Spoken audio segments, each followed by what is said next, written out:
In this video, I'm going to go through a simple progression for the split jerk. Now, this progression assumes that you have a decent front rack position already.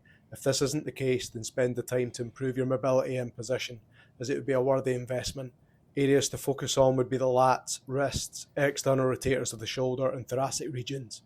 This progression also assumes that you have some overhead pressing experience and can perform both a dumbbell overhead press and military press with good form under some load.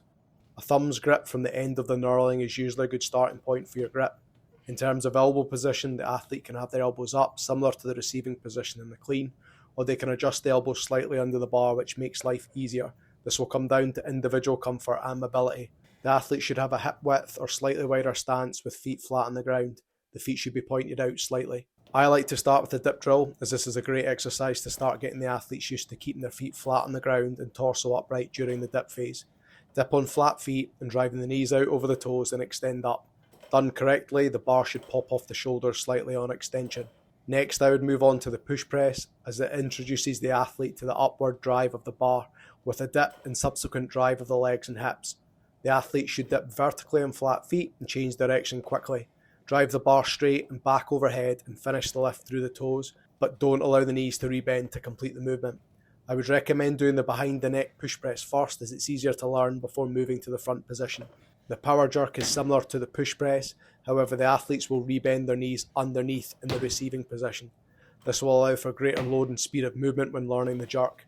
As with the push press, I would recommend learning the behind the neck variation first due to its ease of learning before progressing to the front position. Finding your split stance for the jerk. Step 1, find your squat stance, then turn your heels out so your feet are pointing straight forward. Step 2, slide one leg back and put your knee on the floor directly under your hips with a vertical front shin. Step 3, move up from here so that your back knee is slightly behind the hips and there is a slight bend in the leg with the front shin still vertical. The key areas that you want to hit are as follows. The front foot is pointed forward or toed in slightly. Front shin is vertical. Front thigh is about 20 to 40 degrees relative to the floor.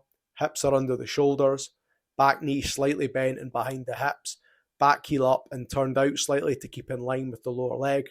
Balls of back foot are in contact with the floor and the balance is equal between the 2 feet. Next, I would mark out a cross on the ground as shown. This footwork drill gets the athlete used to moving into position quickly when receiving the bar overhead. The goal is to hit the previously outlined body positions while maintaining their centre of mass over the middle of the cross and weight evenly balanced between the 2 feet. Behind the neck split jerks are a nice stepping stone towards the split jerk, as the bar starts directly above the centre of mass of the athlete and eases the learning of the skill. Dip the knees and drive the bar up aggressively into your split stance position. The back foot should contact just before the front foot, and the athlete should always recover with the front foot first. Finally, finish with the split jerk. Dip with flat feet and extend the ankles, knees and hips into the overhead position as previously learnt through the earlier progressions. The back foot should contact just before the front foot and there should be equal weight between the 2 feet. Always recover with the front foot first. Thanks for watching. If you have any questions, fire them down in the comments below.